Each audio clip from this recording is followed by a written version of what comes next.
Ada berita yang bersumber pada laporan AIDS Data, sebuah lembaga riset pembangunan di bawah College of William and Mary. Laporan ini mengungkap data dari berbagai negara terkait yang berhutang dengan Tiongkok, termasuk Indonesia. Dua klarifikasi data hutang ke Tiongkok yang dibahas dalam laporan itu yaitu satu, unreported debt atau hutang yang tidak dilaporkan. Yang kedua adalah hidden debt atau hutang yang disembunyikan. Khusus hidden debt, Indonesia dinyatakan bahwa berhutang sebesar US dollar 17,28 billion, yang mana lebih dari 4 kali sovereign debt Indonesia kepada Tiongkok, yaitu sebesar hanya 3,9 billion US dollar. Mengapa hidden debt ini penting untuk dibahas? Ini kembali pada status pembahasan kita terdahulu tentang keuangan BUMN. Hidden debt ini dimiliki oleh BUMN, dengan demikian tidak akan muncul dalam balance sheet pemerintah, namun muncul dalam balance sheet BUMN tersebut. Perbedaan antara sovereign debt dengan hidden debt adalah satu, apabila sovereign debt default, maka tidak ada satu negara pun di dunia ini dapat membangkrutkan negara lain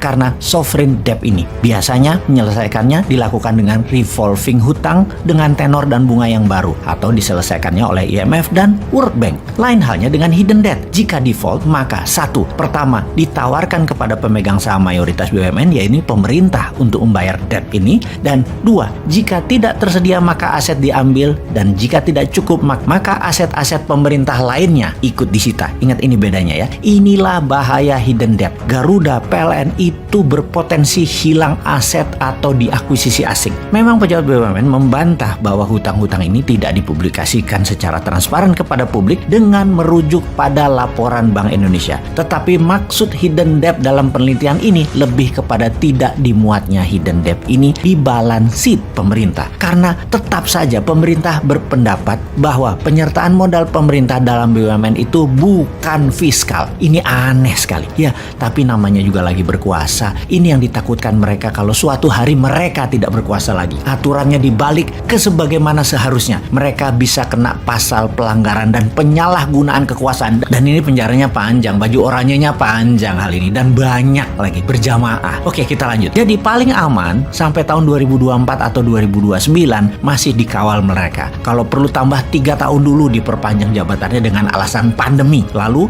2027-2032 juga masih diperpanjang kekuasaannya ala Putin. Tukar presiden dengan perdana menteri. Balik lagi presiden. Jadi yang jadi wakil presidennya adalah presiden sekarang. Pokoknya diputar-putar aja. Tukar presiden jadi wakil presiden. Lalu dari 2032 dan 2037, 10 tahun tambahan ini masih kelompok mereka juga mirip Putin aja mengendalikan Rusia. Ya nggak apa-apa juga. Namanya juga mereka berkuasa. Semua ini bisa-bisa saja. Namun digaransi Indonesia akan tetap menjadi middle income country. Sekali lagi, apapun yang mereka lakukan tidak akan membuat Indonesia menjadi negara maju, tidak buat miskin. Namanya middle income country, nggak naik nggak turun. Ya udah, kalau rakyat emang senang begitu, pilih aja mereka lagi. Tapi kalau mau maju menjadi superpower, pilih new mind. Sekali lagi, Indonesia dibuat tidak kaya dan dibuat tidak miskin, tetapi pejabat dan oligarkinya kaya raya melintir-melintir. Baiklah, kita kembali ke topik hutang disembunyikan dari APBN. Pada prinsipnya, ekonom barat tetap berpendapat hutang Tiongkok yang tidak dipublis atau hidden debt digolongkan kepada fiskal dengan istilah kuasi fiskal. Kuasi fiskal ini saat ini menjadi pertanyaan.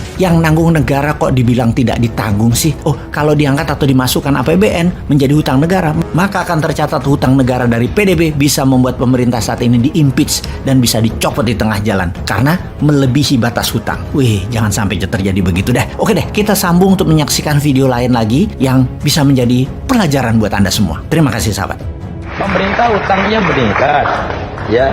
Pemerintah bilang kecil utangnya itu bandingkan sama Jepang. Jepang itu utangnya 215% dari PDB, Indonesia cuma 29%. Tapi jangan lupa Jepang juga ngasih pinjam ke Amerika, jadi dia ada debitur dan kreditur. Indonesia bunganya tinggi, Jepang bunganya 0, jadi bebannya besar.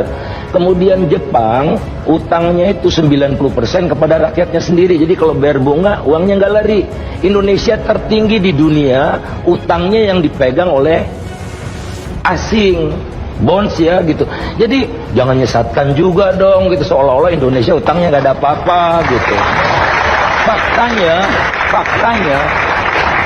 Faktanya adalah Indonesia berutang karena apa?